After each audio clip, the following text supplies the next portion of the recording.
Well, tonight, Donald Trump is on his corrupt thank you tour of Middle Eastern dictatorships. And as usual in the Trump presidency, the first official foreign trip to another country was once again to Saudi Arabia. Exactly what he did in his first presidency. Donald Trump, no doubt, took the opportunity to thank the corrupt dictator of Saudi Arabia, who American intelligence sources say ordered the dismemberment murder of Washington Post columnist Jamal Khashoggi during Donald Trump's first presidency, a murder that Donald Trump had absolutely no problem with at the time, because he said, of course, we have to keep doing business with murderous dictators like that.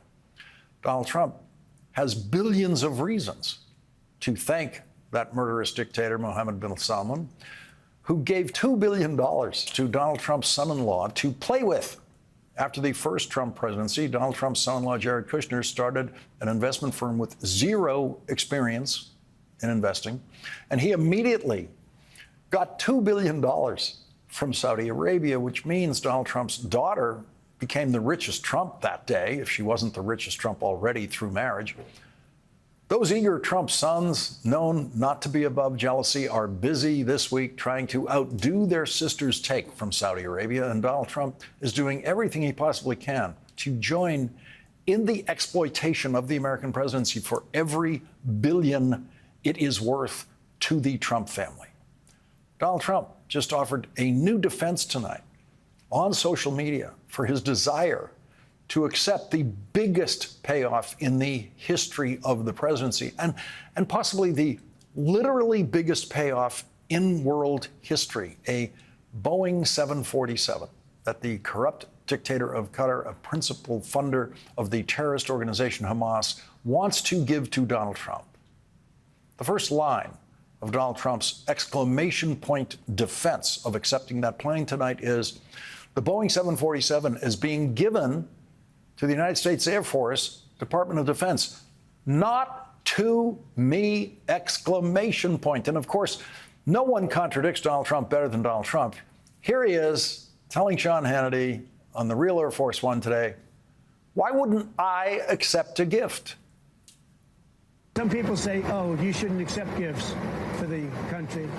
My attitude is, why wouldn't I accept a gift? We're giving to everybody else. Why wouldn't I accept a gift? He didn't say anything about the Air Force accepting a gift there. Why shouldn't I accept a gift? Donald Trump knows the Air Force part of the arrangement is a complete fraud. Donald Trump wants that plane so that he can have his own private 747 after he leaves the presidency. Donald Trump has already arranged for the Air Force to simply give that plane to the Trump Presidential Library. The Trump Presidential Library will obviously be a slush fund for Donald Trump's personal use. Contributions to the library surely will be solicited to pay for the jet fuel Donald Trump will use to fly himself around in that Boeing 747 for the rest of his days.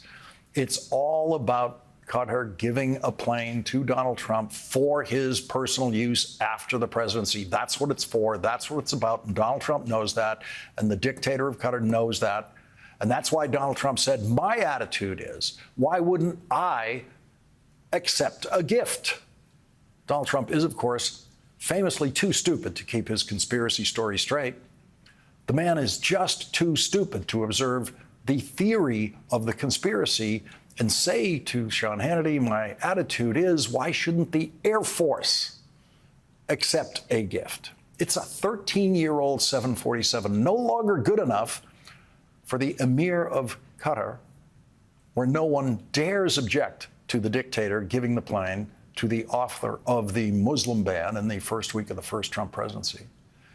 In Donald Trump's social media posting tonight, he insisted that the 747 is free in capital letters. But that is another one of those Trump lies in capital letters. When someone gives you a gift that you then have to spend several $100 million to make usable, or $1 billion, or $2 billion to make usable, that is not free. Every one of those billions of dollars it will take to make that plane a usable Air Force One will come from American taxpayers. NBC News reports, quote, converting a Qatari-owned 747 jet into a new Air Force One for President Donald Trump would involve installing multiple top-secret systems cost over $1 billion and take years to complete. Accepting the 13-year-old jet would likely cost U.S. taxpayers hundreds of millions of dollars over time, noting that refurbishing the commercial plane would exceed its current value of $400 million. The project might also not be completed by the end of Trump's term in 2029. The only company that could properly convert a 747 to use as Air Force One is the only company that has ever done it, Boeing. Donald Trump was very proud of the deal he made with Boeing during his first presidency to produce 2 new 747s to replace the current 747s used as Air Force One. Boeing has run into literally billions of dollars in cost overruns on those 747s and is years behind schedule on delivering them. Should Boeing now stop the work on the real 747s to then take on the project of rehabbing a 13-year-old 747 to serve as a so-called new Air Force One? It cannot be done. It will not be done. It won't happen. Donald Trump's dream of getting that 747 through the corrupt scheme he has come up with will not happen. There is too much pressure on it already. There is too much Republican opposition to that corrupt scheme already. I'm not a fan of Qatar. I think they have a really disturbing pattern of funding theocratic lunatics who want to murder us, funding Hamas and Hezbollah, and that's a real problem. I also think that the plane poses significant espionage and surveillance problems. So we'll see how this issue plays out. But I certainly have concerns. We probably ought to pass a law that requires the federal government to buy everything from and in the United States of America. I think this would be a good opportunity to do that. And I can think of other things, and I bet the president can too, that Qatar can do to be helpful to us. If they'd like to be helpful, they could start by rooting out the Islamic radicalist terrorists who they shelter. I can assure you there will be plenty of scrutiny of whatever that arrangement might look like. There are lots of issues around that I think will attract very serious questions if and when it happens. It's not going to happen.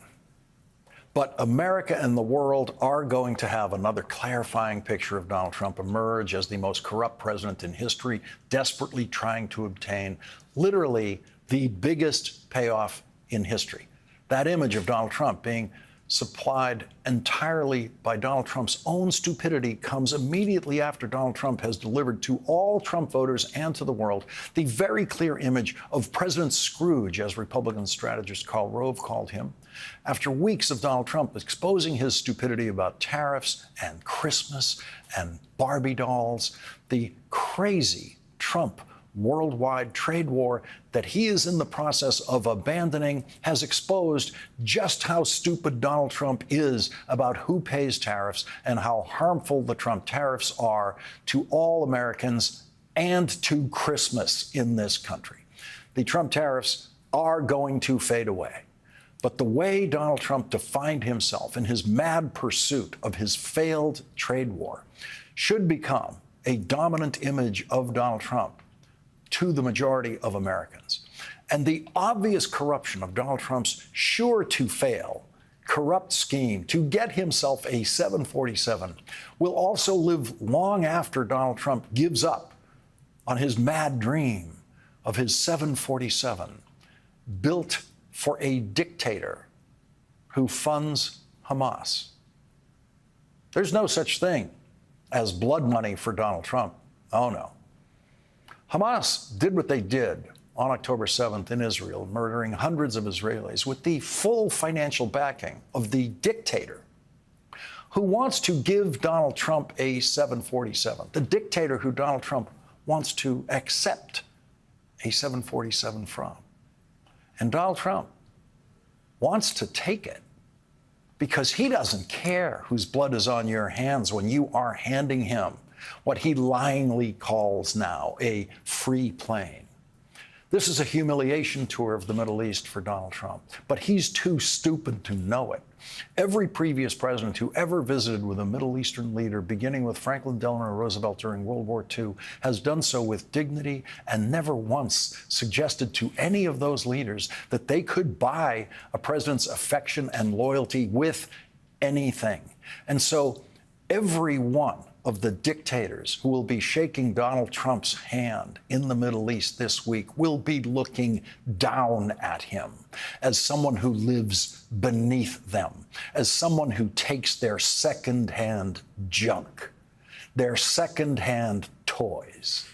The President of the United States, who last week was telling American kids how many toys they could have for Christmas, is now humiliating himself with those Middle Eastern dictators by showing them just how much he covets their toys. If I had to name the worst lie Donald Trump has told, it was the one he told about 9/11 in his first presidential campaign, where on the debate stage in South Carolina, Donald Trump told the lie that he lost, quote, hundreds of friends on 9/11. I immediately tweeted that Donald Trump lost 0 friends on 9/11. No one else in the news media even noticed that lie. The next morning on Meet the Press, Donald Trump, possibly chastened by my tweet, which he used to read religiously in those days, reduced his hundreds of friends to many friends.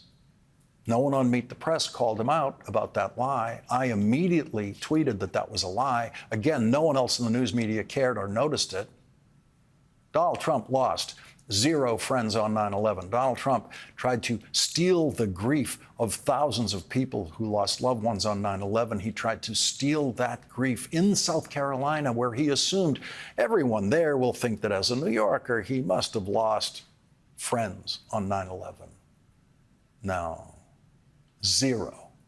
Donald Trump attended 0 9/11 funerals. Donald Trump is now cutting funding for first responders on 9/11 who are suffering the life-threatening health consequences of the toxins that they inhaled after that event, cleaning up Ground Zero. Many of those first responders have died of cancer. The 9/11 families have released a message to Donald Trump tonight saying, we know the president is enthusiastic about Saudi economic investments in the United States, but the 9/11 families will not stay silent while the Saudis keep denying their involvement with the terrorist attacks that destroyed our families, said Terry Strada, national chair of 9/11 Families United. The president may want us to move on, but there is no chance of that happening until the Saudis cease their decades-long lies about the role that their agents and institutions played in the murder of our loved ones. A 747 is the physically biggest hunk of corruption Donald Trump, or anyone else really, has ever trafficked in. But in dollar terms, $400 million for a 13-year-old plane, in dollar terms, it's nothing compared to what Donald and his sons are up to now.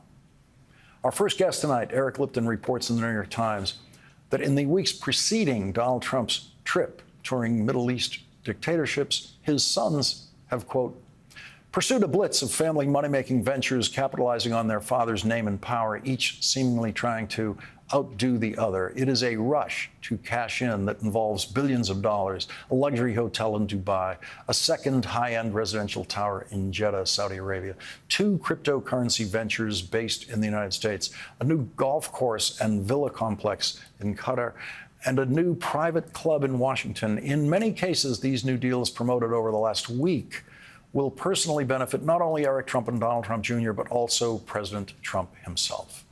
Other reporting in the New York Times says, quote, it is unclear what foreign policy goals, if any, will be advanced on this visit. And Donald Trump made clear today, we may never know what Donald Trump does for whom on this trip. Oh, what I do for the Crown Prince.